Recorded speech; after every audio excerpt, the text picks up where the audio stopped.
The Meccans who teased Mohammed and shooed him away from their pagan moon god shrine must now pay for their hate speech.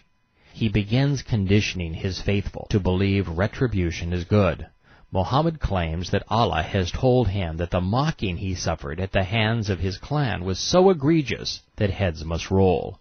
By verse 191, Allah has his war paint on and continues to whoop it up through verse 210, commanding Muslims to attack and kill their brethren.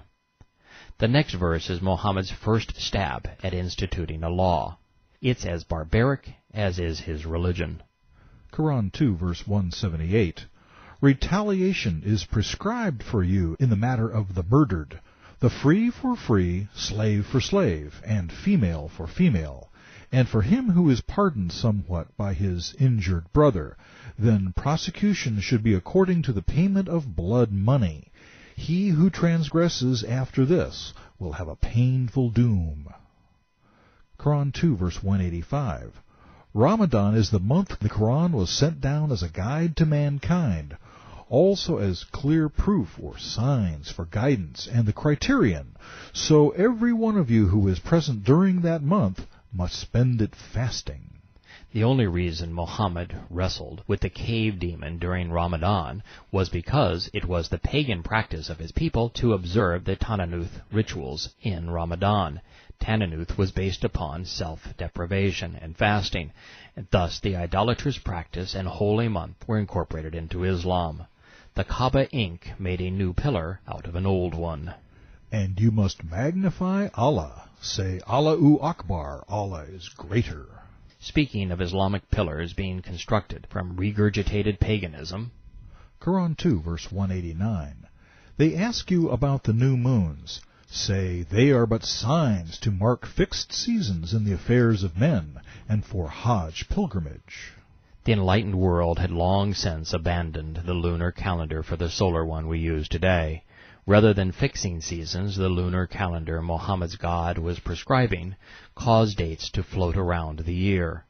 But Allah was the moon god, so Muslims were forever condemned to the lunacy of his ignorance. Muhammad was now ready to reveal the real reason behind his new Qibla. He wanted his militants to fight for what he coveted. Quran 2, verse 190.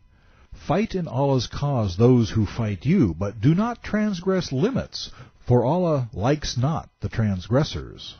The translators of the noble Quran added the following within parentheses inside of the Quranic text itself. They said, this is the first verse revealed in connection with jihad. It was supplemented by the 9th surah. Although this verse clearly orders Muslims to fight, the first of many such commands, Islamic apologists use this passage in the Western media to infer that Islamic fighting can only be defensive and moderate. Yet in context, this is not what it says. Just read the next verse. Quran 2, verse 191. And kill them wherever you find and catch them, and drive them out from where they have turned you out. For Al-Fithah, polytheism, disbelief, and oppression, is worse than slaughter. Slaying them, wherever you find and catch them, is clearly offensive, not defensive.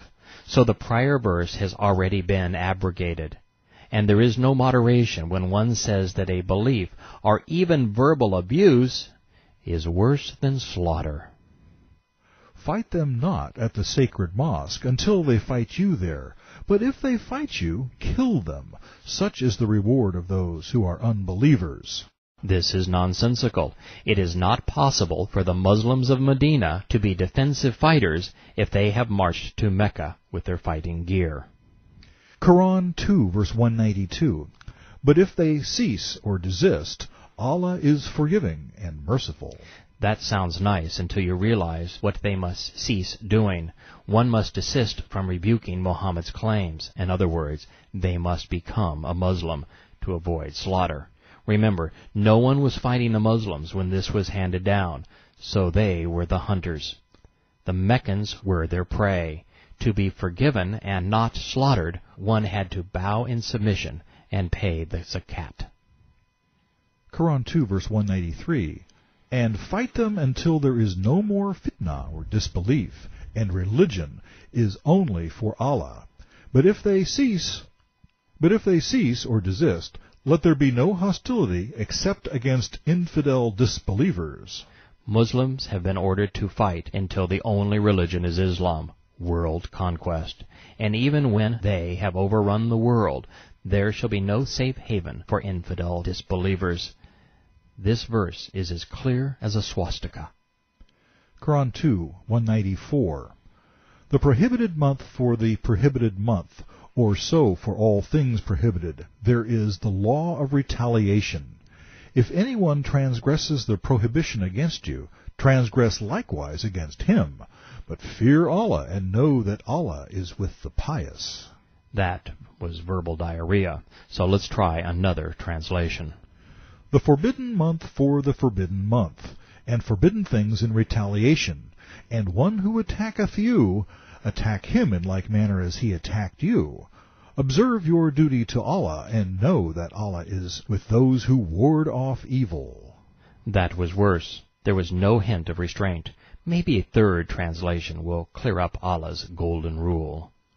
The sacred month for the sacred month, and all sacred things are retaliation.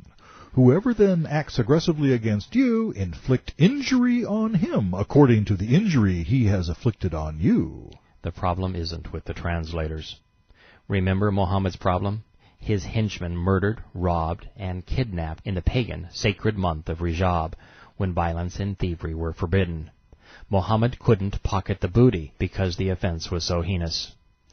This handy situational scripture, garbled as it may have been, said, "The pagan month is important because I'm a pagan god, but I'm granting Muhammad a special exemption because I like him." Now that the booty was safely pocketed, it was time to encourage more of the same. Quran 2, verse 195.